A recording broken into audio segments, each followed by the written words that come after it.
ঈদের দিনে special dessert তৈরি করতে চাইলে এই ডেজার্টটি তৈরি করে দেখতে পারেন। এটা খেতে বেশ মজাদার। সাধারণ একটি খাবারকে সামান্য একটু ডেকোরেশন করে নিলেই এটার টেস্ট কিন্তু অনেকটা বদলে যায়। আজ আপনাদের তৈরি করে দেখাবো মালাই জর্দা। তার জন্য এখানে নিয়ে নিচ্ছি 1 কাপ পরিমাণ চিনি গুঁড়া পোলাওয়ের চাল। চালের মধ্যে দিয়ে নিচ্ছি বেশ কিছুটা পরিমাণ পানি। এরকম 3-4 বার পানি দিয়ে চালটাকে পরিষ্কার করে ধুয়ে নিতে হবে, যাতে চালের মধ্যে কোনো প্রকার ময়লা না থাকে। তো পরিষ্কার করে ধুয়ে নিয়ে চালটাকে আমি 10 মিনিটের জন্য ভিজিয়ে রেখে দেব।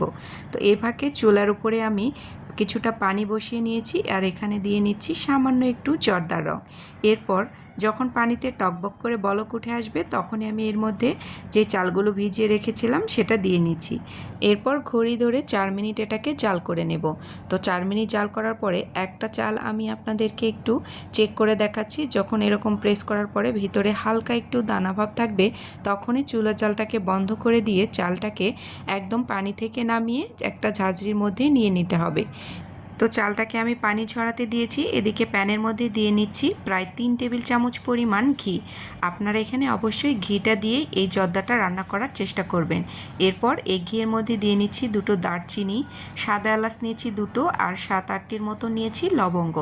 ঘিয়ের সাথে হালকা একটু নাড়াচাড়া করে নিয়ে এর মধ্যে দিয়ে নিচ্ছি 1 কাপ পরিমাণ চিনি।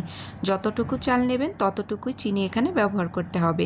এরপর নিয়ে নিয়েছি 1/4 কাপ পরিমাণ কমলার রস আর সাথে নিয়ে নিচ্ছি আরও 1/2 কাপ পরিমাণ পানি। এখন আমি 2 থেকে 3 মিনিট চিনিটাকে জাল করে নেব যতক্ষণ না এটা গলে যায়।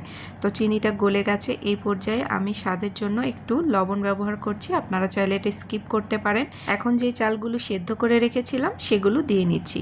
তো এখন দিয়ে নেওয়ার পরে আরও কিছুক্ষণ নাড়াচাড়া করে নেব। এই পর্যায়ে চুলার জালটাকে একদমই মিডিয়াম টু লোয়ে করে দেব। তো পানিটা একদম শুকিয়ে গেছে। এই পর্যায়ে এর মধ্যে কিছুটা ড্রাই ফ্রুট অ্যাড করে দিচ্ছি। আমি বেশ কিছুটা বাদাম কুচি নিয়েছি। এখন নাড়াচাড়া করে মিলিয়ে নিয়ে ঢাকনা দিয়ে দেব 5 মিনিটের জন্য। তো 5 মিনিট বাদে আমি ঢাকনাকে উঠিয়ে এখন এই চালগুলোকে একটু নাড়াচাড়া করে নিচ্ছি। তো এটা ঠান্ডা হওয়ার পরে একদমই ঝরঝরে হয়ে যাবে। তো এটাকে আমি সাইড করে রেখে দেব। এখন তৈরি করে নেব এর উপরের স্পেশাল মালাইটার। এই মালাইটার জন্য এই জর্দাটার টেস্ট 1000 গুণ বেড়ে যায়। তো এখন আমি এখানে প্রায় 1.5 কাপের মতো ঘন দুধ নিয়েছি। এর সাথে দিয়ে নিচ্ছি প্রায় 1/2 কাপ পরিমাণ গুঁড়া দুধ। তো আমি এই দুটার মিশ্রণেই আজকের এই ক্রিমটা তৈরি করে নেব। তো এখন এখানে দিয়ে নিচ্ছি খুবই অল্প পরিমাণ চিনি। আমি মালাইটা অনেক বেশি মিষ্টি করব না, এজন্য চিনির পরিমাণটা এখানে অল্প করে দিয়ে নিয়েছি। দেখুন নাড়াচাড়া করে নিতে এটা ঘন হয়ে এসেছে। তো কিছুক্ষণ জাল করে নিয়েছি, এটা একদম তৈরি হয়ে গেছে। আর এই মালাইটা অনেক বেশি টেস্টি হয়।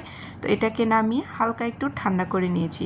এখন আমি জর্দাগুলোকে একটা বাটির মধ্যে উঠিয়ে নিয়েছি। এর উপরে এখন দিয়ে নিচ্ছি যে মালাইটা তৈরি করে নিলাম এটা হালকা একটু ঠান্ডা করে আমি এই মালাইটা দিয়ে নিই। এখন মালাইয়ের উপর দিয়ে কিছুটা ছোট মিষ্টি দিয়ে নিচ্ছি। আর এগুলো জর্দাতে কিন্তু খেতে বেশ ভালো লাগে। আর এই মিষ্টিগুলোও আমি বাসায় তৈরি করেছি। তো দেখুন দেখতেই কতটা লোভনীয় হয়েছে আর এটা খেতেও কিন্তু বেশ মজাদার। তো এখন আমি উপর থেকে আরও সামান্য একটু বাদামের কুচি ছড়িয়ে নিচ্ছি। একদমই তৈরি হয়ে গেছে মজাদার ও দুর্দান্ত স্বাদের মালাই জর্দা।